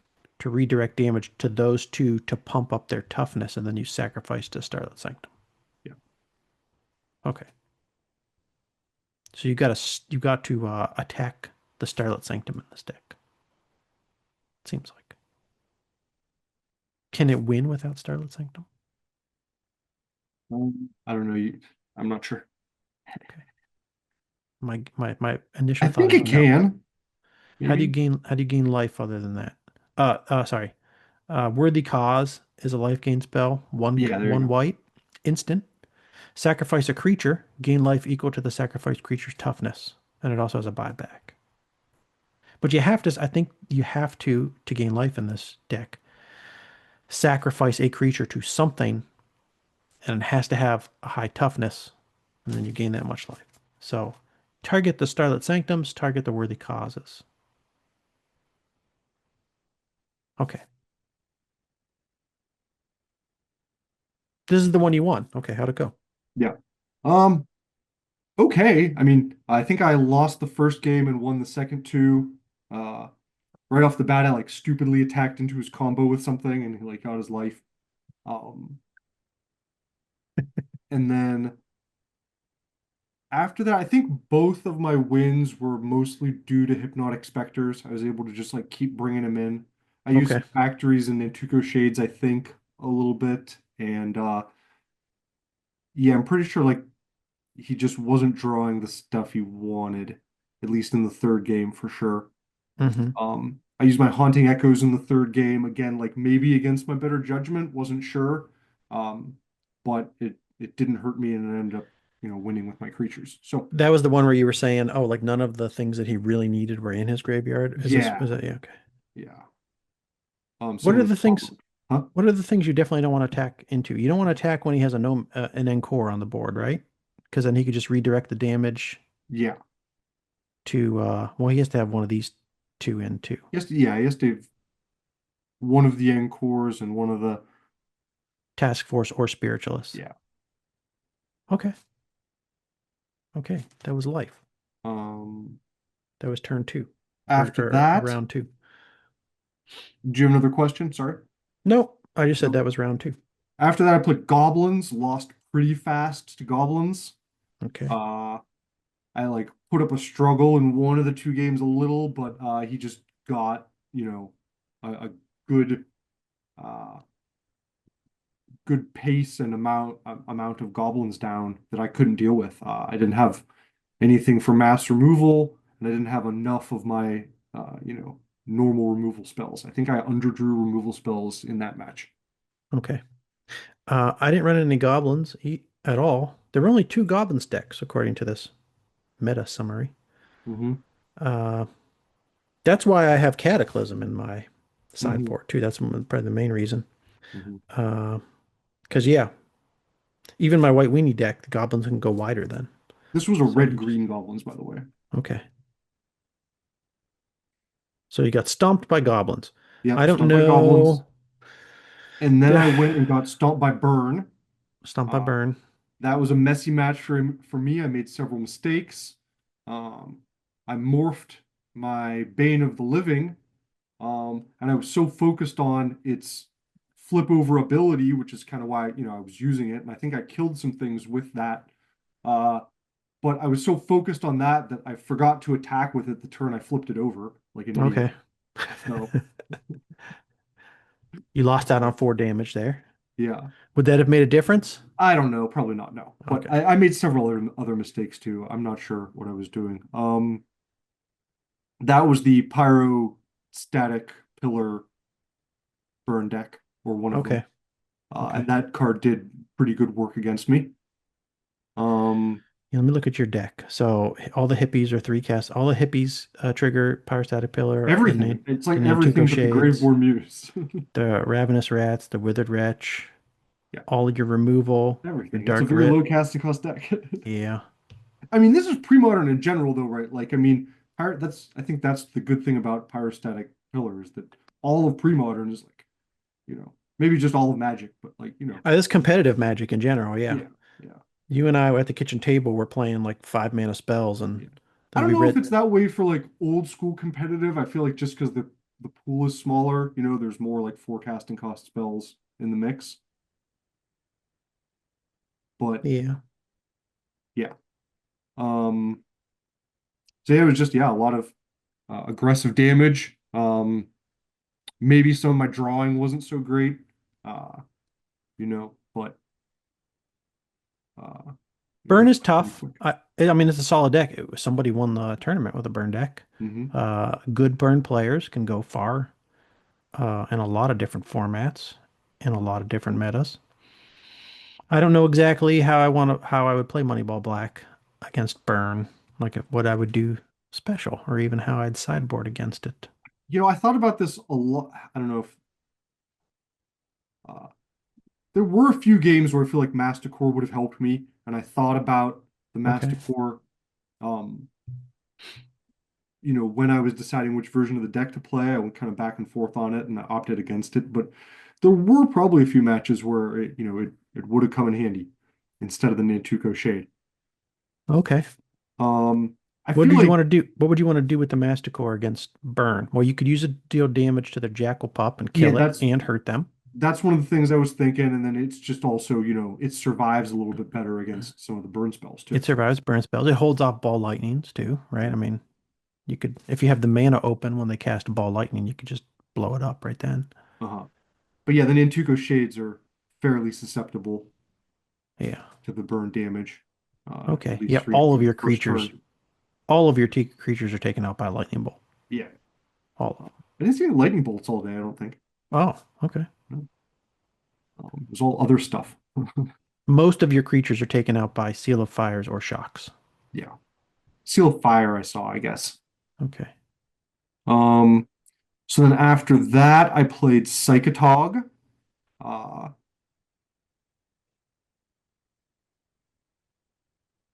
Trying to think what to say about that.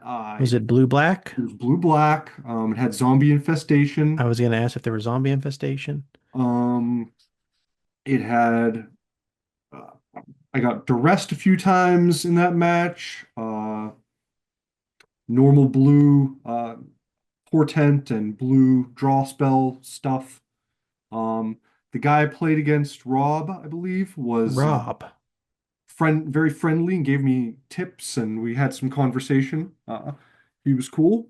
Um, I asked him some questions about I'm like, should I even be doing this? My Here we go. second. This is his deck. Rob on Oh, Psychotog. you found it cool. Yeah.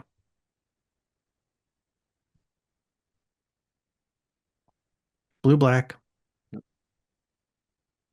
Four Togs, one Wonder, four Duress, four Portents.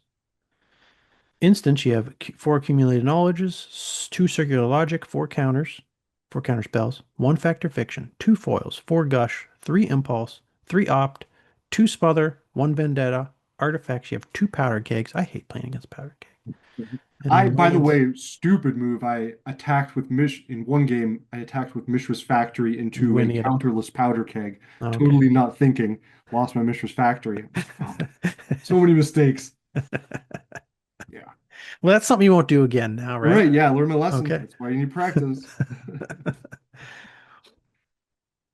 Yeah, this is his deck. A zombie infestation in the sideboard. Oh, okay. Okay. Which I think a lot of the Psychotog decks might bring it in. I wonder when they bring it in. Maybe they just bring it in like, against other creature heavy decks. Like for instance, it did really well against my White Weenie deck because I would bring out a Savannah Lion or something. If he could generate a zombie, then, something to trade for my Savannah Lion. And that gives him more time to get the Psychotog out, build up the graveyard, build up his hand size, you know. Yeah. It's good for holding off go wide strategies while you work on your tog strategy. Hmm. It's also just an alternative win con where you just can go wider than them. I don't know. Maybe I'd probably somebody who's never played Psychotog, maybe I'd bring in the zombie infestation every time I was facing another creature heavy deck. He obviously brought it in against you because you knew he had zombie infestation, so he brought it in against you, right? Yep. Okay. Yeah, second match I think I did a little better. But I was just like behind the whole game, I think, and I was trying to put pressure on his graveyard, so they wouldn't have enough cards to sack to the Psychotog. So I was like, Yeah. I ended up sacrificing a lot of my creatures trying to do that, like sending in Mishra's Factories to their death, and then he'd have to burn some cards to like pump his Psychotog enough to kill him. And he told me Okay. that was good. He said that was like the right thing to do. I don't know if he's just being nice, but like Okay. I tried to So he put had pressure on him all game and like keep his graveyard as empty as I could. so Uh, he had a small tog on the field, but you had more creatures, so you were just sending in creatures knowing that he could pump the tog and kill your yeah, creature maybe, but it would keep his graveyard smaller. yeah, So he couldn't come through with a yeah. big And I was stalling to strike. try to get removal to kill the Okay. Psychotog. Okay. Um, Okay. but yeah, it just wasn't enough, and I like ran out of steam. But it was a fun match. It was more. There's probably a little more interactivity in that match than some of the other ones I played. It lasted a little longer. It was cool to see Psychotog. I think I've only played against it once before. I think Ryan from Ohio played it once. Um, Okay. so that was cool. And then my last match was against a spicier deck. It was a Metalworker artifact deck. This has to be the mud deck. Where can I find this one? Yeah, you told me you faced a metal worker, and I was like, I have never run into a metal worker. Do you remember the person's name? No, sorry. This deck is called Rogue. Wonder if it'll be definitely not a metal worker deck. What happened? Do you remember anything from Um, that match? yeah. So he was playing um Ensnaring Bridge and uh blanking now. I'm getting tired. Uh, Ensnaring Bridge, an artifact. Here, oh, this one's called Mud. It had to have there it been is. Yeah. Nathan. He had Spheres of Resistance, Ensnaring Bridge, I'll start reading them. Creatures: two Karn Silver Golem, Smokestack. two Masticore, four Metal Workers. A lot of artifacts, of course. 31 artifacts. Three Black Vice, four Mind Stones, two Mishra's Helix, four Powder Keg, three Smokestack, four Sphere Resistance, four Tangle Wire, four Thran Dynamo, three Winter Orb. Lands are 21 lands, four Ancient Tomb, four City of Traders, one Dust Bowl, four Mishra's Factories, four Rishon Ports, four Wastelands. This sounds hellish. Yeah. No, it was Hellish. cool though. Ensnaring Bridge was in the sideboard, I guess, but yeah. Three in the sideboard. Three in the sideboard. Yeah, Tangle Did Wire. he I was blanking on Tangle Wire, even though I love it. did he do the metalworker thing? Yeah. Uh-huh. Okay. Uh-huh. Tap metalworker, tap reveal any number of artifacts in your hand. Add two colorless mana to your mana pool for each card revealed this way. What did he do with the metalworker mana? What happened? Do you remember? I can't remember specifically like which turns he used it on or how much mana he got from it. But he was trying to use all of his control artifacts like Smokestack, Tangle Wire, Sphere of Resistance. Both games, Sphere of Resistance was the thing that probably put the most pressure on me. The Yeah, second it's game, he had tough. three That's Sphere of tough. Resistance down. Yeah. So that was just I was crushed. We're both He, running low casting cost decks, and we're getting like yeah. demolished by two, three, I two, just didn't two have enough spells. removal for this stuff. Once it hit the board, I can discard it, but I can't. I don't have the artifact removal in Mono Black. So It's especially tough. um, Yeah. I think he killed me with Karn both games, or might have been Mastercore second game, but I'm pretty sure I saw Karn both games. Had one or two spheres down the first game, three spheres down the second game. Um, yeah, and just like locked me down and finished me off with the Karn. I don't think I saw the Winter Orb, thank God, but Okay. maybe once. Well, Uh, that's a good way to die. I've never uh, been killed by a Karn Silver Neither had I. Golem. That was my first time. It's exciting. But yeah, he had the mana rocks down. Um, And I talked to him about the deck some. I was like, oh, this is cool. I have a Metalworker deck in my Mox Field somewhere that's not quite the same as this. It's fairly different. But I was excited to hear his, um, thoughts on it. And he let me look through his deck after the game. So that was cool. And it was a fun match. I was glad I got to, see it in action and it worked really well for him against me. Okay. Shout out to Nathan for bringing mud to the Buckeye Brawl. Hmm. Okay, Alex. I believe I got poured at Rishadon a little bit in that game. That was terrible. Yeah, That's terrible. yeah. Fears of Resistance and Rishon Ports. I want to make a deck just to fight those two cards. Lose to everything else. Just what do I do to never lose to Sphere of Resistance and Rishon Port? I But just yeah, no. yeah, my big takeaway, yeah, just needed more practice. Wasn't prepared enough. Made a lot of mistakes. Uh, didn't get to see some of the decks that I A was worried about or B wanted to see. I didn't play against Enchantress, which I was Neither glad. did I. Uh, but I didn't get to try a Terravore deck or an Oath deck. Faced a lot of Terravore. That was half Um, my matches. I didn't face a mirror match. I didn't face, uh, well, I mean, we talked about what I faced, but uh, but yeah, it was definitely fun. Everyone was super nice. Everyone was cool. Uh, had some nice conversations with people. It was nice to go meet some different people and just see a whole bunch of, 100 people who were all there to just like have fun playing pre-modern in like a, pretty relaxed, like, tournament. Yeah, it was a great time. It was competitive, but also very fun still, and everybody was super chill and super nice. Shout out to everybody who came in the top eight. Shout out to everybody who went home with a prize. I won a powder keg in the Shout out to raffle. Alex for winning the powder keg during the Yeah, raffle. not by beating people, but in the raffle. Yeah. It doesn't matter how you got the prize. All that matters No, is you left with I a just got it. prize. Yeah. So, Well, I mean, I guess it wouldn't matter too. Like if you cheated to get the prize or something, that would matter. So I take that back, but you didn't cheat. You just entered a raffle. You just bought a ticket.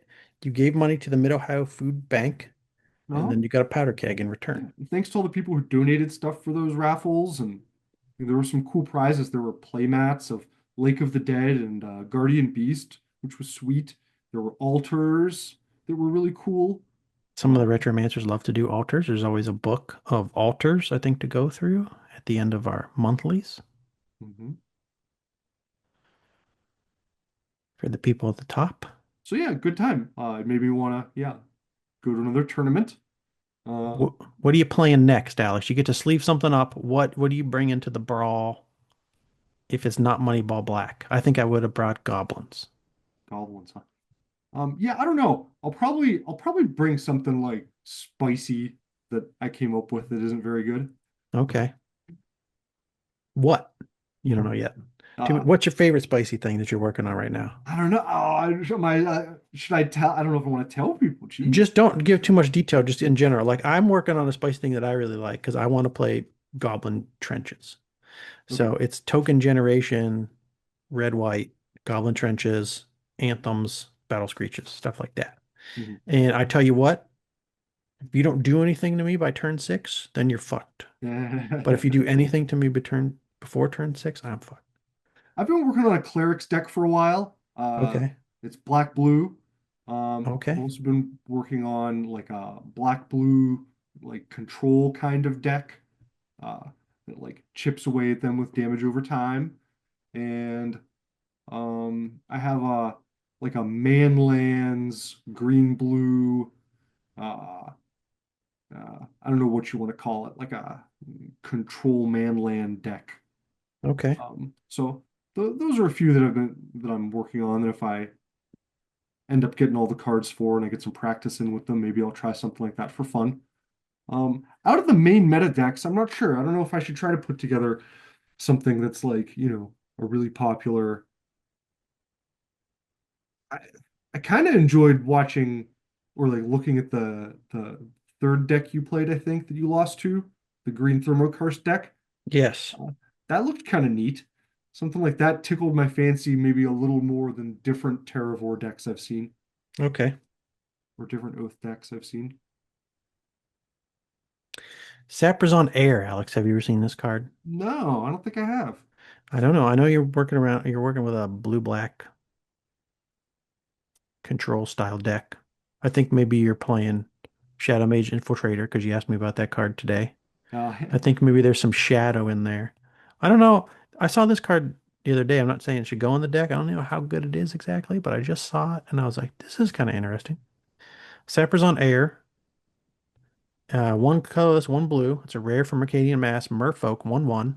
Whenever it becomes blocked, you may draw 3 cards. So it's not unblockable, Yeah, but it's a 2-drop that's going to deal 1 damage unless they decide to block it.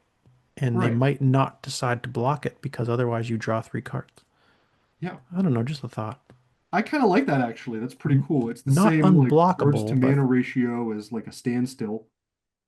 Um, you have anything to pump it, like it becomes kind of a threat, but like, if they ever block it, you just get your cards.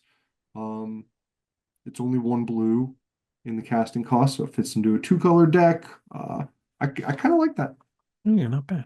I don't know what else so I would put in that deck that you're building. So it's like, is it better than some of the other things that are in there already? I don't know. Yeah, Well, I interesting have card. been wondering about card draw, and I currently have like, at least one standstill in the deck. So Okay. something like that could, be in there as like a standstill on a stick. I know it's not quite exactly the same thing or anything, but Yeah. as far as the cards per mana go. It eats removal. Uh, because they can just lightning bolt it or shock it or seal fire it or True, yeah. something. You won't Then get you the don't get the cards. card draw. But depending on the other creatures in your deck, maybe you'd rather have this eat removal. I Right. don't know. Yeah. Yeah. Okay. Hmm. Good call. Only printing, I assume. I think so. I could know for sure if I scroll down, but I don't know if I'm going to scroll down. Your hand's cramping up. It's going down, but it's really slow, and I don't think I'm going to make it. So I guess we'll never know if it's the only. Is it the only printing? I can't go any further. Nobody knows. Okay, Alex, thanks for coming down for the brawl. Shout out to the Retromancers who organized it. Shout Yeah. out to everybody else who traveled to the brawl. People came from Michigan, people came from Kentucky, from Pennsylvania, from Indiana. It is basically the Lobstercon in the Midwest. That's what I'm calling it. That's what I called it several months ago. That's what I'm going to call it all Crawfish con. year. That's what I'm going to call it the year after next year, too. That's what I'm going to call it 3 years from now, the Lobstercon in the Midwest. It was a great time. Met great people. Hope to do it again next year. Alex, do you have anything to say you want to say to the people before we leave? No, thanks again for everyone who was involved, and it was nice to meet everyone, and it was a good time. Okay. Talk to you later. I ain't gonna do this anymore. That's all from me. Goodbye.